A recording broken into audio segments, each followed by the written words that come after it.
السلام علیکم میرے محترم عزیز دوستو، آج ہم آپ کے سامنے پیش کرنے جا رہے ہیں پیروں کے پیر سلطان الاولیاء حضور سیدنا غوث پاک رحمت اللہ علیہ کا بڑا ہی ایمان افروز اور دلچسپ واقعہ، جسے سن کر غوث پاک رحمت اللہ علیہ کے چاہنے والوں کا ایمان تازہ ہو جائے گا۔ تو اس واقعے کو پورا ضرور سنیں۔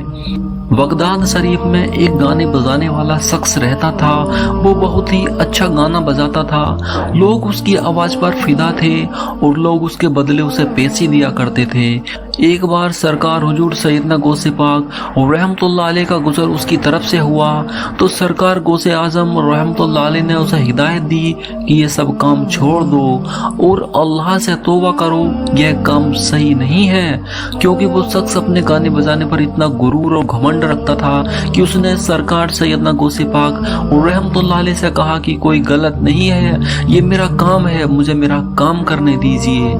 حضور سیدنا غوث پاک رحمت اللہ علیہ نے اس شخص کو بہت سمجھایا، لیکن وہ شخص نہیں مانا، اور جب اس نے دیکھا کہ سرکار غوث اعظم رحمت اللہ علیہ نے ایسا کہا تو وہ شخص غوث پاک کا مخالف ہو گیا۔ وہ شخص لوگوں سے سیدنا غوث پاک کی شان میں گستاخی کرتا اور کہتا کہ غوث اعظم تو مجھ سے جلتے ہیں کیونکہ میں بہت اچھا گانا گاتا ہوں۔ جب یہ بات سرکار غوث اعظم رحمت اللہ علیہ تک پہنچی تو آپ غوث اعظم مسکرائے، آپ نے کچھ نہیں کہا۔ جیسے جیسے اس شخص کی عمر بڑھتی گئی اور وہ بوڑھا ہونے لگا تو اب اس کی مقبولیت کم ہو گئی اور اب اسے چھوڑ کر لوگ دوسرے گانے بجانے والے کے پاس جانے لگے۔ اس بات سے اس کا دل ٹوٹ گیا اور پھر اس نے وہ شہر ہی چھوڑ دیا اور جا کر ایک قبرستان کے پاس رہنے لگا، اور اس نے اب یہ ارادہ کر لیا کہ میں اپنا گانا مردوں کو ہی سناؤں گا۔ چنانچہ اس نے قبرستان میں ہی رہنے کا مکمل ارادہ کر لیا اور وہیں گاتا بجاتا رہا۔ ایک دن وہ شخص اپنے کام میں مصروف تھا، ایک قبر سے آواز آئی، اے شخص، تو کب تک مردوں کو اپنا گانا سناتا رہے گا؟ اب خدا کی طرف پلٹ جا۔ یہ سنتے ہی اس شخص کا عجیب سا حال ہو گیا۔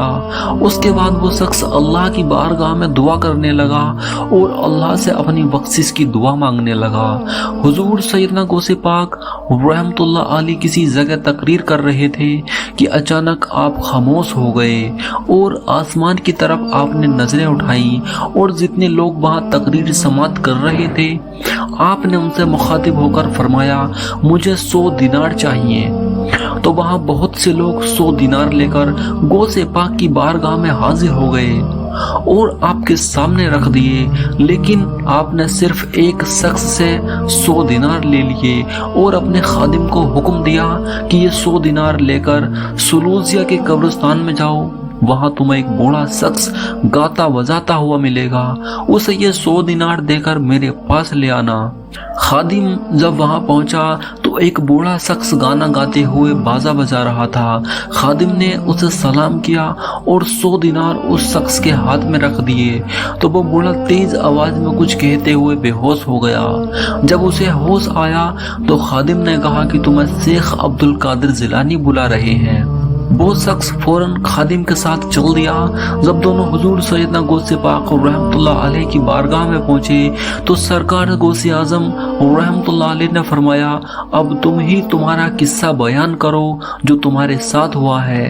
اس نے کہا کہ میری جوانی کے عالم میں میری بڑی شہرت ہوا کرتی تھی، بہت نام تھا اور میرا گانا سننے کے لیے لوگ بڑے دور دراز سے آیا کرتے تھے اور مجھے ڈھیر سارے پیسوں سے نوازا کرتے تھے۔ اس وقت حضور سیدنا غوث پاک رحمت اللہ علیہ نے مجھے ہدایت دی تھی، لیکن میں نے ان کی بات نہیں مانی تھی اور ان کے خلاف میں باتیں کرنے لگا تھا، لیکن جیسے ہی میرا بڑھاپا آتا گیا، میری آواز ڈھلتی گئی تو لوگوں نے مجھے پوری طرح سے سننا بند کر دیا، اور آج جب میں اللہ کی بارگاہ میں توبہ کر رہا تھا، اپنے گناہوں کی معافی مانگ رہا تھا، تو سرکار غوث پاک رحمت اللہ علیہ نے اپنے خادم کے ہاتھ اللہ کے حکم سے میرے لیے مدد بھیجی۔